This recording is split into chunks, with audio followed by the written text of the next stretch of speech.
श्री शिवाय नमस्तुभ्यम। हर हर महादेव। श्रावण के पवित्र माह में आप और हम शिव महापुराण के पाठ में आगे बढ़ते हैं और पृष्ठ संख्या 66 पर हम पहुंचते हैं। बड़े आनंद के साथ एक साधारण मनुष्य को, किसी नारी को, पुरुष को भगवान शंकर के शिवलिंग का निर्माण कैसे करना चाहिए, उसका वर्णन शिव महापुराण करती है। हे ब्राह्मणों, शुद्ध स्थान से निकाली हुई मिट्टी को यत्नपूर्वक लाकर बड़ी सावधानी के साथ शिवलिंग का निर्माण करें।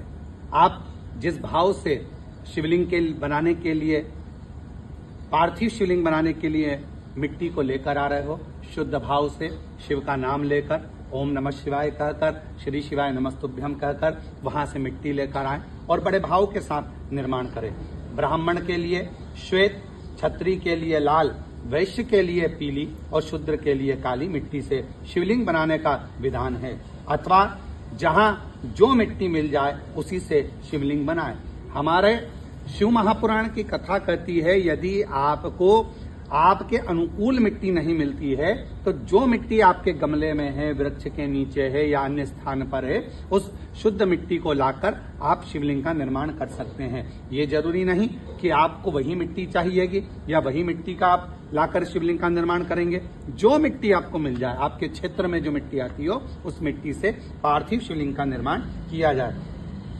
शिवलिंग बनाने के लिए प्रयत्न पूर्वक मिट्टी का संग्रह करके उसे शुभ मृतिकाओं को अत्यंत शुद्ध स्थान में रखें। जो मिट्टी लेकर आए हैं उसको शुद्ध स्थान पर रखें और फिर उसकी शुद्धि करके, अर्थात उसको गंगा जल छींटकर, जो पवित्र नदी का जल हो आपके पास में वो छींटकर, नहीं हो तो अपने पास जो जल रखा हो वही छींटकर जल से मानकर पिंडी बना लें और वेदोक्त मार्ग से धीरे धीरे सुंदर पार्थिव शिवलिंग की रचना करें। अर्थात जैसा हमारे यहाँ हमारे शास्त्रों में पार्थिव शिवलिंग का निर्माण का वर्णन किया गया है, वैसे ही पहले जलाधारी बनाकर फिर उसके ऊपर शिवलिंग का निर्माण बड़े भाव से करें और बड़ा सुंदर शिवलिंग का निर्माण करें। तत्पश्चात भोग और मोक्ष रूपी फल की प्राप्ति के लिए भक्ति पूर्वक उस पूजन को करें। अर्थात पार्थिव लिंग का पूजन, हमारे यहाँ पर ऐसी कोई कामना नहीं जिसको हम पार्थिव लिंग पूजन से प्राप्त नहीं कर सकते।